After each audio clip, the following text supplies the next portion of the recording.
Hola, hoy vamos a ver un principio que tiene muchas aplicaciones en nuestra vida cotidiana. Este es el principio de Pascal.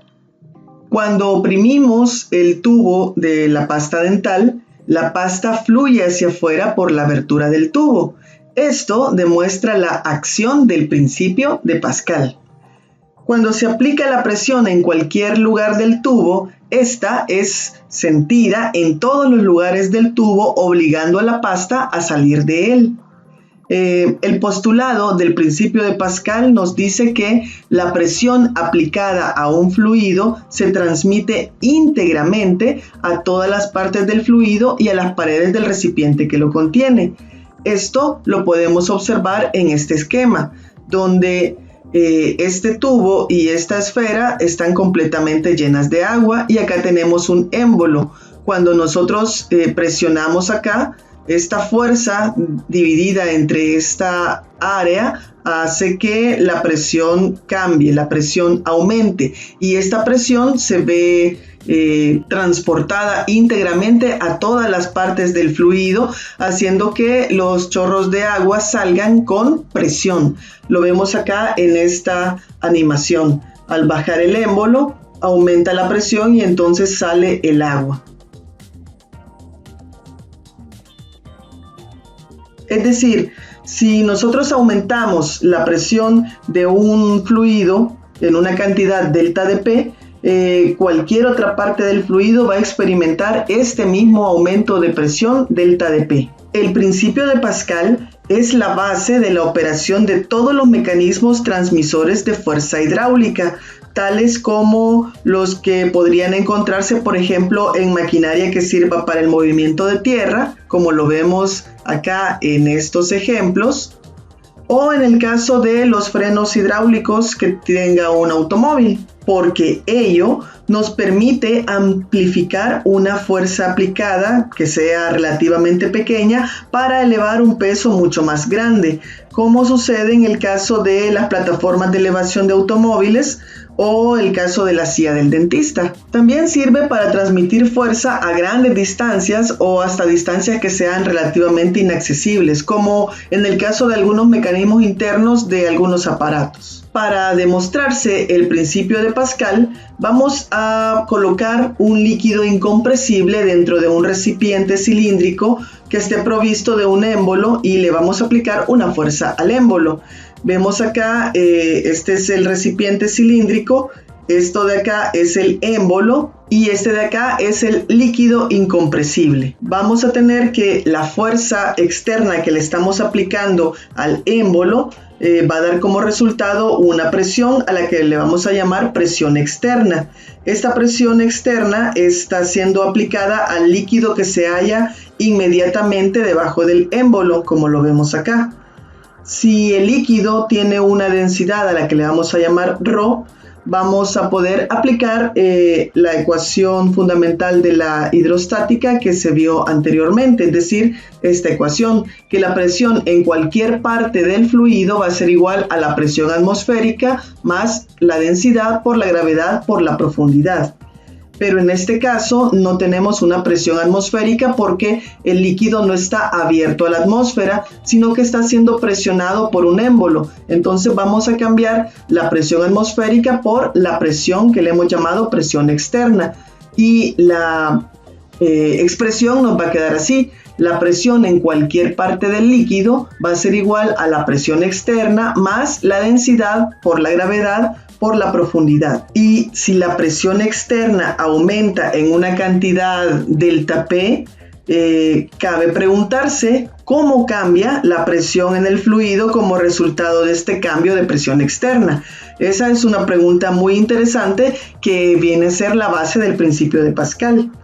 Como el líquido es incompresible, vamos a suponer entonces que la densidad ρ del líquido es constante. Y entonces en este caso pues vamos a reescribir esta expresión que tenemos acá en términos de el cambio de presión. Así, el cambio de presión va a ser igual al cambio de la presión externa más el cambio en la cantidad ρgh.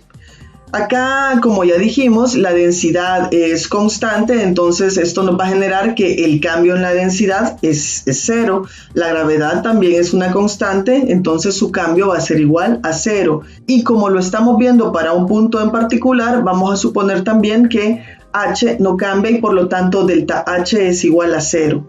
Dada esta situación, la ecuación se reduce simplemente a que el cambio en la presión va a ser igual a únicamente el cambio en la presión externa. Esto indica que el cambio en cualquier punto del fluido es sencillamente igual al cambio de la presión externa aplicada. Y con esto estaríamos confirmando lo indicado en el principio de Pascal. Si bien hemos derivado este resultado para líquidos que sean incompresibles, es decir, dijimos al inicio que la densidad era constante y por lo tanto el líquido era incompresible, el principio de Pascal se va a cumplir para todos los fluidos reales, es decir, que sean compresibles o incompresibles, ya sea también para gases o para líquidos. Y esto es porque el cambio en la presión externa causa un cambio en la densidad y este cambio se propaga en el fluido como una onda a la velocidad del sonido. Pero una vez la perturbación termina y se establece el equilibrio, se encuentra que el principio de Pascal permanece válido. Palanca hidráulica. Este es un dispositivo que se utiliza principalmente para levantar objetos pesados como un automóvil o un elefante, etc. Sobre este pistón que tiene un área de sección transversal a la que le vamos a llamar A sub I o área de entrada, este es el pistón, nosotros aplicamos una fuerza externa, F sub I o fuerza de entrada. Aplicamos esa fuerza acá. Y el objeto que va a ser levantado, en este caso el automóvil, ejerce una fuerza sobre el pistón. Esta fuerza viene dada por su propio peso, al que le vamos a llamar mg. Y esta fuerza mg se estaría ejerciendo sobre el área de sección transversal de este otro émbolo, a la que le vamos a llamar A sub O también área de salida. En equilibrio, la magnitud de la fuerza hecha hacia arriba, que le hemos llamado FO o fuerza de salida, ejercida por el fluido sobre el émbolo grande, debe ser igual a la fuerza hacia abajo, es decir, debe ser igual al peso del vehículo.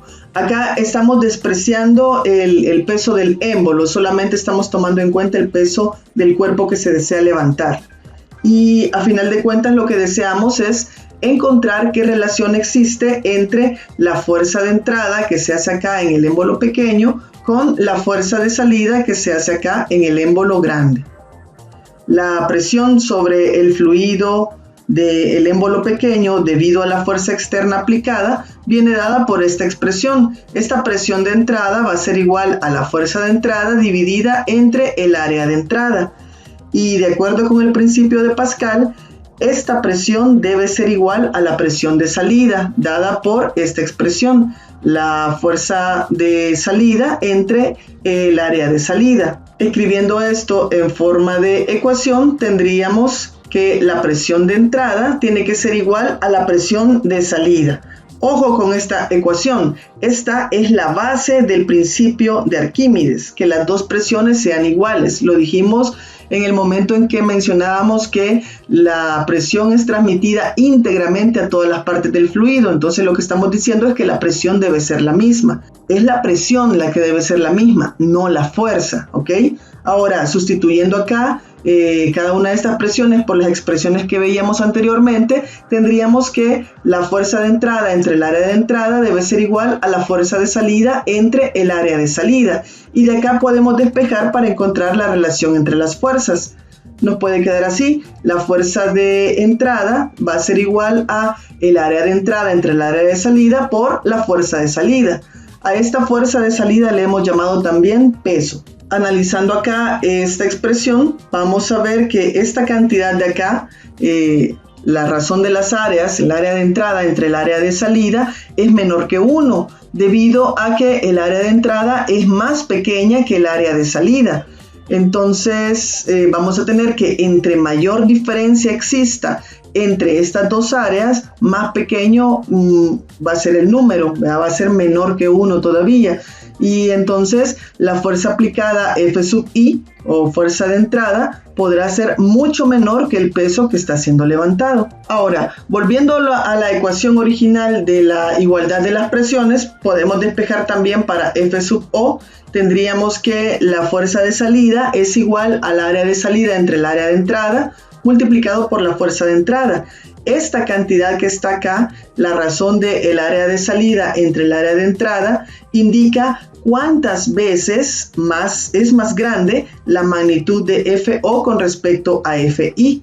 Esta cantidad es llamada ventaja mecánica. El movimiento hacia abajo del émbolo pequeño, este movimiento hacia acá, si nosotros lo desplazamos una distancia de I o distancia de entrada, va a provocar que haya un desplazamiento de una cierta cantidad de volumen de fluido.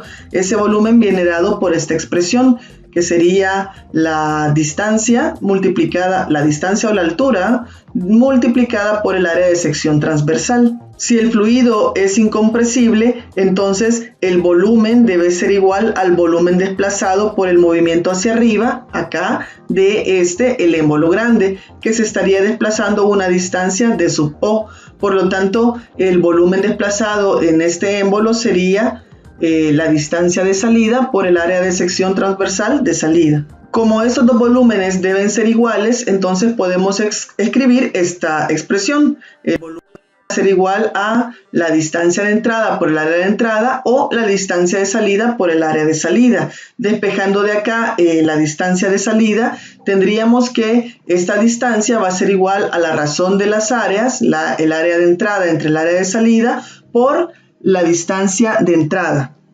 Acá esta expresión, el área de entrada entre el área de salida, también es un número menor que 1. Esto significa que la distancia que se desplaza el émbolo grande es mucho menor o es más pequeña que la distancia que se desplaza el émbolo pequeño. Y esto lo podemos ver en esta simulación de acá. Tenemos este sistema, aquí está el émbolo pequeño, émbolo de entrada, el émbolo de salida, y cuando se da la acción vemos que este es el volumen de entrada, el volumen de salida que se desplaza, y estos dos volúmenes son iguales. Lo que esto nos estaría reflejando o indicando es que el precio que pagamos por la posibilidad de levantar una carga grande es el de perder la posibilidad de trasladarla lejos. Ahora, al combinar las dos expresiones que teníamos para la fuerza y para la distancia, llegamos a esta expresión. La fuerza de entrada por la distancia de entrada es igual a la fuerza de salida por la distancia de salida. Acá vemos que fuerza por distancia es una cantidad que ya nosotros conocemos, que es el trabajo. Esto lo que nos está indicando es que el trabajo hecho por la fuerza externa sobre el émbolo pequeño es igual al trabajo efectuado por el fluido sobre el émbolo grande. De acá podemos concluir que si se desprecia la fricción y otras fuerzas disipativas que puedan estar actuando, no existe ni ganancia ni pérdida neta de energía al utilizar un sistema hidráulico.